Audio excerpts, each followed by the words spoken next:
Et elle disait ça, tu m'avais dit qu'elle disait ça même avec les larmes aux yeux, etc., qu'elle était entrée dans un Ouais, jeu de comédienne, et je connais des gens comme ça aussi qui sont capables de faire croire beaucoup de choses, et qui passent super ouais. sincères. C'était tellement précis que. Enfin, en fait, c'était précis, mais en même temps, elle avait des trucs qu'elle se rappelait pas. Tu vois. Ouais, Enfin, en fait, c'était précis, mais en même temps, elle avait des trucs qu'elle se rappelait pas. Tu vois. ouais.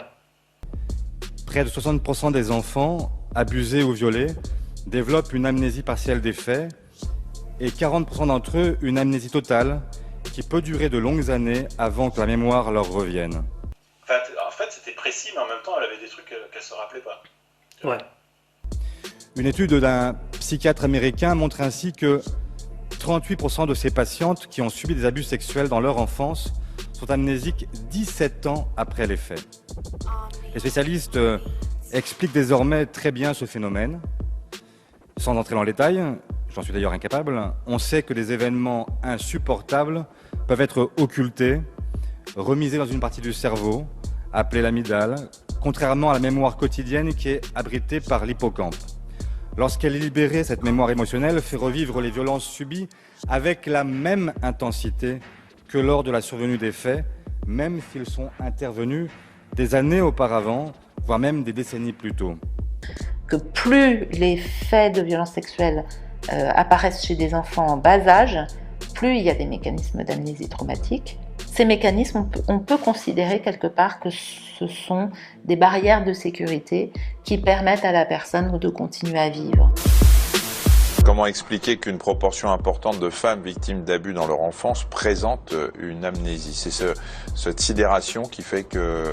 Oui, alors c'est en fait surtout la dissociation. Donc la sidération entraîne ce tsunami émotionnel. Il y a une disjonction, une dissociation entre l'émotion et puis tout ce qui est en fait le cerveau, et puis une déconnexion en fait du circuit aussi de la mémoire, qui va entraîner d'un côté des amnésies ou des troubles de la mémoire, qui sont importants, puisque jusqu'à 40% des victimes peuvent avoir une amnésie traumatique dans le cadre de violences sexuelles dans l'enfance, et 60% peuvent avoir des périodes d'amnésie. Et puis, de l'autre côté, une mémoire traumatique qui, elle, est déconnectée aussi en fait, de tout le circuit de la mémoire habituelle, ce qui fait qu'on peut, d'un côté, avoir une amnésie, et de l'autre, avoir une mémoire qui est absolument incontrôlée, ce qu'on appelle la mémoire traumatique, où par moments vont remonter des flashs, par l'intermédiaire de flashs, de cauchemars, de sensations, d'émotions, de douleurs, des éléments, des moments du viol qui vont faire revivre plein de terreurs, d'émotions énormes. Je voudrais reparler au Misul qui est à côté de toi, celui qui t'a violé quand tu avais 14 ans. Est-ce que je pourrais lui poser une question? Non, j'avais pas 14 ans, j'avais 13. Ah, t'en avais 13. Il t'a violé combien de fois, ton frère? Oui, je sais qu'il est derrière. Il m'a violé combien de fois Pourquoi je te répondrais déjà? Et combien de temps? Il t'a pris un Pourquoi je te répondrais? Eric, il me dit de te répondre 12. Désolée si je tousse, mais je suis asthmatique. Voilà. Si tu veux savoir. Non mais Picturalia, est-ce que tu peux comprendre que nous on trouve bizarre? Oui, non mais je sais, hein. Je sais le fond de ta pensée déjà. Bizarre Pardon. que tu sois ami avec ton frère, tout ça, et après tout ce que tu nous as dit sur lui. Bah écoute, c'est comme ça. Je peux rien dire de plus. Quelle réponse intelligente, je suis subjugué. Non, mais Ouais, là, elle c'est très reconfirme. intelligent. Là, pour moi, elle a reconfirmé.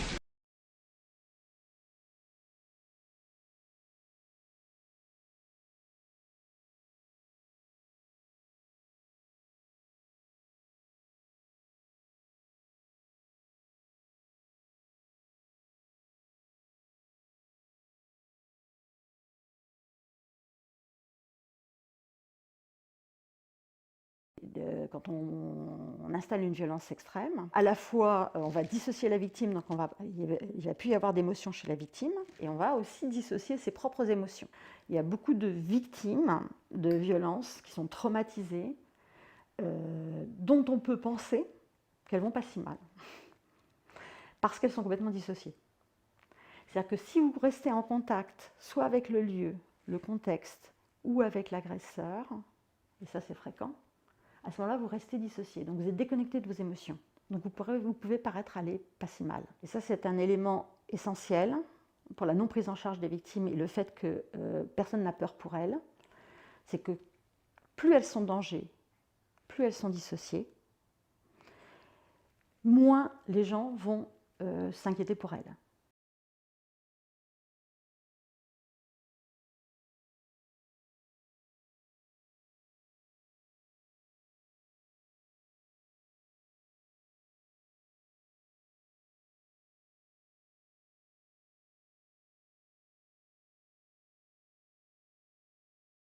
Et c'est un livre assez comique aussi, il y a pas mal d'humour dedans.